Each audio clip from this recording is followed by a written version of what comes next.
ദൈവനാമത്തിന് മഹത്വമുണ്ടാകട്ടെ. വെളിപ്പാട് പുസ്തകം 4-ാം അധ്യായം 3-ാമത്തെ വാക്യമാണ് ഇന്ന് നമ്മൾ പഠനത്തിന് വിധേയമാക്കുന്നത്.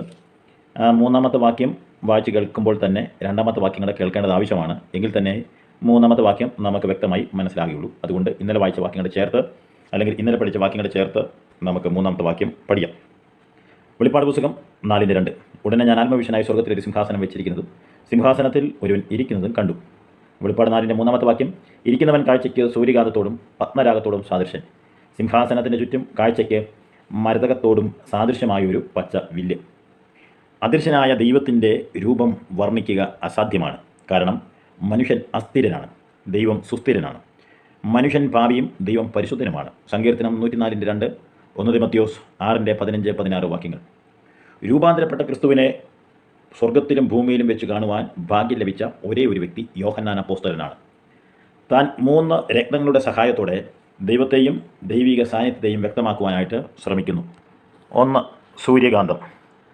സൂര്യകാന്തത്തിൽ അയൺ ഓക്സൈഡിൻ്റെ സാന്നിധ്യമുള്ളതുകൊണ്ട് വ്യത്യസ്ത നിറങ്ങൾ ഉണ്ടാകുന്നു. ചുവപ്പ്, മഞ്ഞ, തവിട്ട്, പച്ച. വളരെ കടുപ്പമുള്ളതും മൃദുവായതുമായ സൂര്യകാന്തമുണ്ട്. പാപം ചെയ്യുന്നതിന് മുമ്പ് ലൂസിഫറിൽ സൂര്യകാന്തമുണ്ടായിരുന്നു. യെഗസ്കിയേൽ 28:13. മഹാപുരോഹിതൻ്റെ മാർപതക്കത്തിലെ 12-ാമത്തെ രത്നം സൂര്യകാന്തമായിരുന്നു. പുറപ്പാട് പുസ്തകം 28:20, 39:13. 2-ാമത്തെ രത്നം പത്മരാഗം എന്നുള്ളതാണ്. വ്യത്യസ്ത നിറത്തിൽ ഇവ കാണപ്പെടുന്നു. ചുവപ്പ്, മഞ്ഞ, ഓറഞ്ച്, ബ്രൗൺ തുടങ്ങിയ നിറങ്ങൾ പത്മരാഗത്തിനുണ്ട്. മഹാപുരോഹിതത്തിൻ്റെ മാർപതകത്തിലെ 7-ാമത്തെ രത്നം പത്മരാഗമാണ്. പുറപ്പാട് 39:12. 3-ാമതായിട്ട് നമ്മളിവിടെ കാണുന്ന രത്നം മരതകമാണ്. പച്ച നിറമുള്ള വജ്രക്കല്ല്. റോമക്കാർ ഇതിന് വളരെ പ്രാധാന്യം കൽപ്പിച്ചിരുന്നു.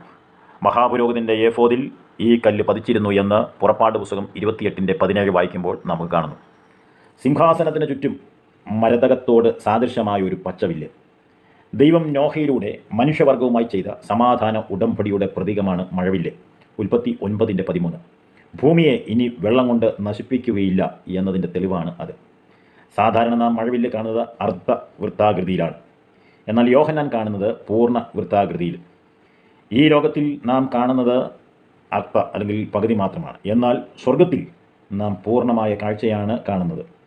സൂര്യകാന്തം കണ്ണിനെ കണ്ണഞ്ചിപ്പിക്കുന്നതാണ്. പ്രകാശം ഉദിപ്പിക്കുന്ന ഈ കല്ല് ദൈവിക പരിശുദ്ധിയെ ചൂണ്ടിക്കാണിക്കുന്നു എന്ന് ചില പുസ്തകങ്ങളിൽ വായിച്ചിട്ടുണ്ട്.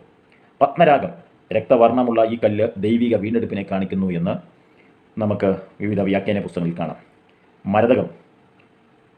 മരതകം പോലുള്ള പച്ചവില്ല് കൃപയെ കാണിക്കുന്നു. ചുരുക്കത്തിൽ പരിശുദ്ധിയും വീണ്ടെടുപ്പും കൃപയും ഒത്തിണങ്ങിയ വ്യക്തിയത്രേ ദൈവം.